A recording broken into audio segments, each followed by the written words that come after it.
ముందు దానికి సమాధానం చెప్పండి. ఇలా అది కాకుండా ఆయన మాట్లాడుతున్నారు, మేమేమైనా కాళేశ్వరంకు పొక్కగొట్టి తీసుకుపోతున్నామా? ఏమైనా పొక్కగొట్టేందుకు ఇదేమన్నా శ్రీశైలం ప్రాజెక్టా, పోతిరెడ్డిపాడు ప్రాజెక్టా? ఇదేమన్నా ఉమ్మడి ఆంధ్రప్రదేశా? పొక్కగొట్టేది ఉంటే ఇది లిఫ్ట్ ఇరిగేషన్ కదా, ఇది పొక్కగొట్టే ప్రాజెక్ట్ కాదు కదా. కాళేశ్వరం ఇజే లిఫ్ట్ ఇరిగేషన్ ప్రాజెక్ట్.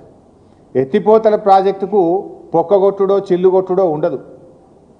అయినా ఇదేం ఉమ్మడి ఆంధ్రప్రదేశా? ఆనాడంటే ఉమ్మడి ఆంధ్రప్రదేశ్లో ఈ తెలంగాణ కాంగ్రెస్ తెలుగుదేశం నాయకులు పదవుల కోసం పెదవులు మూసుకోవడం వల్ల, తెలంగాణ నాయకత్వం దాసోహం కావడం వల్ల ఆనాడు మీరు ఆడిందే ఆట పాడిందే పాట. పోతిరెడ్డిపాడు పొక్కగొట్టి మీ ఇష్టం ఉన్నట్టు తీసుకుపోయినా ఈనాడు తెలంగాణ కాంగ్రెస్ నాయకులు మౌనం వల్ల ఆ రోజు తెలంగాణకు అన్యాయం జరిగింది. కానీ ఇక్కడ ఉన్నది బీఆర్ఎస్ పార్టీ. ఈనాడు తెలంగాణ ఒక రాష్ట్రంగా తెలంగాణ ఉన్నది. ఊకో తెలంగాణ ఉమ్మడి ఆంధ్రప్రదేశ్లో నడిచినట్టు మీ ఇష్టం ఉన్నట్టు పొక్కగొడతాం చెల్లు కొడతాం అంటే ఎవడు చూసుకుంటేందుకు ఊకోనికి తయారు లేడు. ఎందుకంటే ఆయన ఇవాళ ఒక విషయం ఆలోచన చేయాలి. అన్ని అబద్ధాలే నేను ఆయన మాట్లాడినాయి. కాళేశ్వరం ప్రాజెక్టును అసలు అనుమతులే లేవట. అనుమతులు లేకుండా మీరు కట్టినరు అని ఆయన గారు నిన్న మాట్లాడుతూ ఉన్నారు. కాళేశ్వరం ప్రాజెక్టుకు అన్ని అనుమతులు ఉన్నాయి. ఇవి కాళేశ్వరం ప్రాజెక్టుకు బీఆర్ఎస్ ప్రభుత్వం సాధించినటువంటి అనుమతులు. 1 కాదు 2 కాదు 11 అనుమతులు ఉన్నాయి. Hydrology clearance, technical advisory committee clearance, central water commission clearance, ministry of tribal welfare, ministry of environment and forest, irrigation planning, inter state matters, hydrology 11 అనుమతులు. అన్ని రకాల అనుమతులను సాధించి బీఆర్ఎస్ ప్రభుత్వం కాళేశ్వరం ప్రాజెక్టును నిర్మించింది. మీకేమైనా అనుమానం ఉంటే ఇది పంపిస్తే వెరిఫై చేసుకోండి.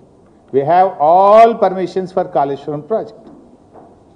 అంటే ఒక రాష్ట్రం ఏదైనా ప్రాజెక్ట్ కట్టాలంటే స్టాట్యుటరీ పర్మిషన్స్ కేంద్ర ప్రభుత్వం కానీ పక్క రాష్ట్రాలతో పొందాల్సిన అన్ని అనుమతులను కూడా కాళేశ్వరం ప్రాజెక్టుకు మేము సాధించడం జరిగింది.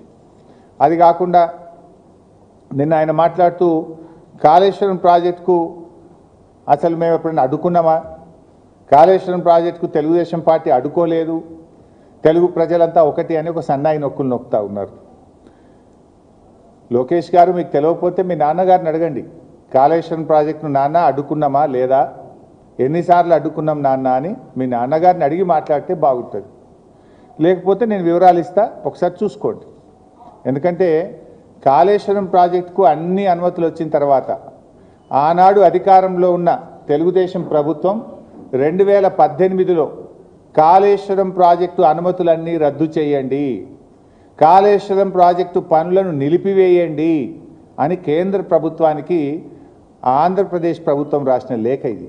ఒక్క లేఖ కాదు, కాళేశ్వరంను వ్యతిరేకిస్తూ 20 జనవరి 2016, 5 మే 2016, 28 మే 2016, 19 April 2017, 25 July 2017, 5 June 2018, 13 June 2018 Kaleshwaram ప్రాజెక్టును వ్యతిరేకిస్తూ మీ నాన్నగారు 7 ఉత్తరాలు రాశారు.